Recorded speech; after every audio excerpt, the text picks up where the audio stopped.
Hey, Dr. Jones here, and today I'm going to show you how to make the perfect, most delicious, amazing cup of coffee. This is more of a cup of coffee you could have every day if you want, but I typically do it just on the weekends or when I'm on vacation. So I'm going to show you what I believe is the best possible cup of coffee that you could drink. I use some really high quality coffee beans that I'll write about in the future. But what I do is I grind it to this perfectly ground state. Now, when you're grinding, it's really important to just tap the grinder. You don't want to create powder, because if you're creating that powder, a lot of that coffee bean ends up getting into your coffee. And then if you're CYP gene, is like mine, which is caffeine sensitive, you can get a little jittery even in quote unquote non-jittery coffee. So I boil some water. I'm gonna grab some of this over here, and then I take a teaspoon of butter. There we go.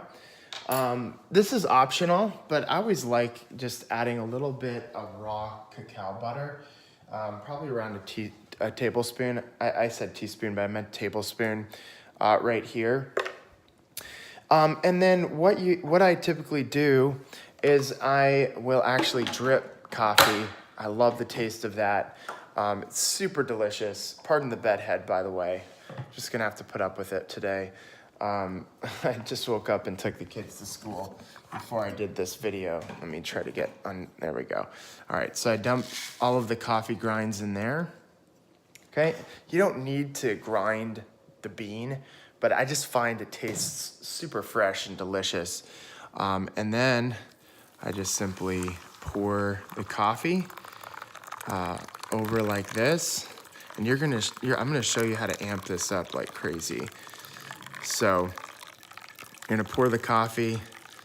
That's pretty much all of the water that I have there, because I'm making just one cup. It's a jumbo cup. I'll show you the cup that I use here. No, I won't show you the cup that I use. But here's what you can do to amp it up. You see this amazing copper cup? I've put in grass-fed whipped cream into this.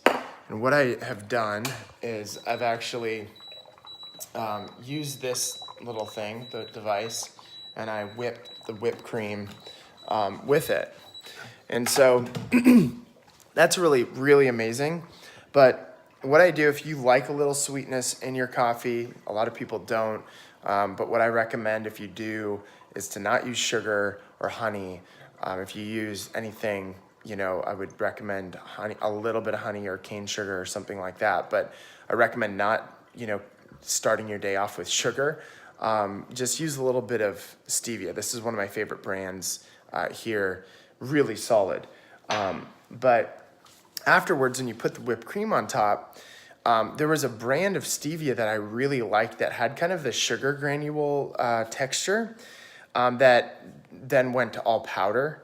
And it's just way too sweet, and it just doesn't taste right.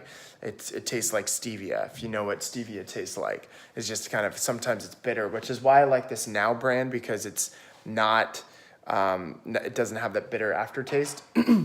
But this here, the Kavita, the organic stevia, has a little bit of sugar alcohol in it. So you don't want to use, if you're sensitive to sugar alcohol, you don't want to use, and by the way, it's from birch trees, from organic natural sources, which is great.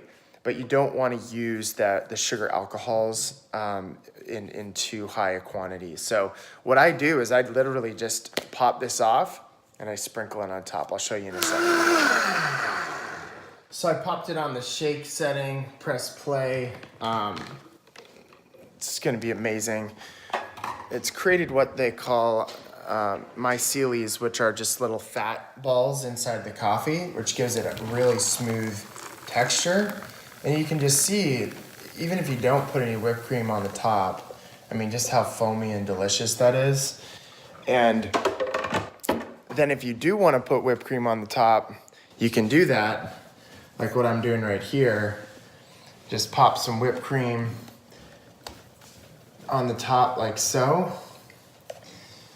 And then, like I said before, if you want to kind of just, you can put a little stevia inside of the coffee, but if you want, just add just a little fleck of this Kavita.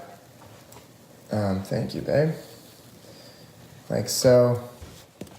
And you've got that just like really, really delicious cup of coffee. Let me taste it and tell you if it's any good. Yeah, it's like the best cup of coffee I've ever had. That's how you make the best cup of coffee. Now, how to shortcut this? Just get ground coffee versus grinding the bean. Don't make the whipped cream because that's an extra step. If you have a coffee maker, you don't have to, put the filter over top of the lid on the Vitamix. So those are some things that you might want to do to kind of shortcut cut it. But you definitely do need to blend the raw cacao butter and the actual butter together. And you definitely want to be following kind of the similar measurements that I just talked about in the video. All right.